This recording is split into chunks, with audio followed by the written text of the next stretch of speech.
In a small, tight-knit neighborhood, something eerie occurs every night at exactly 3:03 a.m.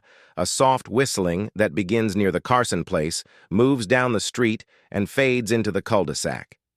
This whistling can only be heard from certain parts of the house, specifically the living room or kitchen. The whistling is a familiar sound to the narrator, who has grown up in this neighborhood since the age of 6 and has learned to follow one crucial rule: never try to look at what is making the sound.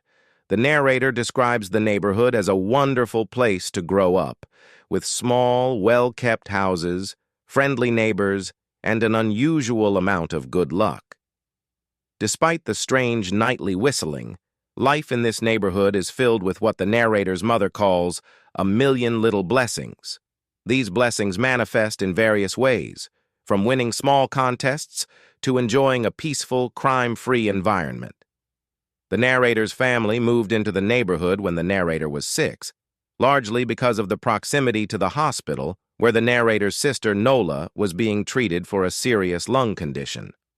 Remarkably, Nola's health improved rapidly after the move, something the doctors couldn't explain, but which the family attributed to the neighborhood's mysterious good fortune.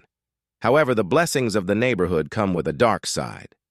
The welcoming committee, a group of neighbors who greet new residents, warns the narrator's parents about the whistling and the one rule they must follow: never look for the source of the sound.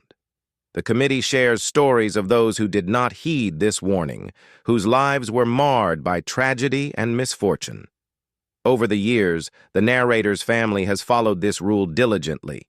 The father even installed heavy canvas blinds with locks on every window, ensuring that no one in the house could accidentally glance outside when the whistler passed by.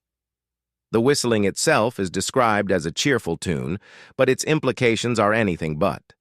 The story takes a darker turn when a new family moves in next door, and their son, Holden, comes to stay with the narrator's family one night. Holden, curious and defiant, reveals that he has taken the key to the blinds from the narrator's father's room and intends to look at the whistler. Despite the narrator's protests, Holden unlocks a blind and opens it just as the whistling reaches their house. The consequences are immediate and terrifying. The whistling stops, and a menacing presence begins to knock on the doors and windows of the house, mimicking the voices of the narrator's family members in an attempt to be let inside. The family huddles together, paralyzed by fear, as the knocking continues throughout the night, finally ceasing at dawn.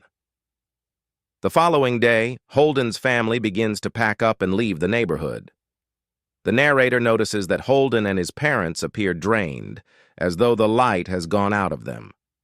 The narrator reflects on the warning from the welcoming committee, that even those who survive after looking at the whistler are forever changed, their lives filled with misfortune.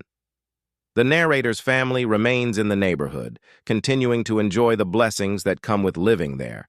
However, they take even greater precautions, no longer inviting friends over to spend the night and ensuring the blinds are securely locked every evening. The key to the blinds is now hidden away, and the family has no desire to search for it. The whistler still passes by every night, but the family knows better than to look. Some things are better left unseen.